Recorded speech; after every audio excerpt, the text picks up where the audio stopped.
In front of me is BLACKVIEW Tab 12 Pro, and today I would like to show you how you can change and customize your keyboard theme. All you need to do is open your keyboard and click on Theme section. If you can't find it at the top, use those three dots and click on Theme.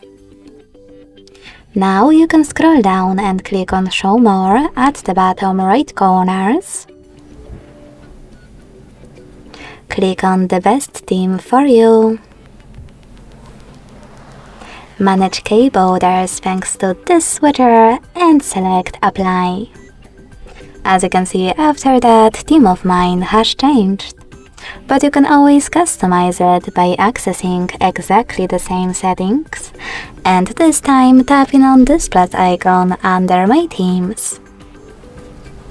Now tap on the photo that you wish to apply as your keyboard's background. Pinch it to scale and drag it to move. Then select Next. Adjust brightness by swiping left or right. Hit Done. Manage key borders and select Apply. As you can see, this time theme of my keyboard was successfully customized with an image. Thanks so much for watching. If you enjoyed this video, leave a like, comment and subscribe. Bye!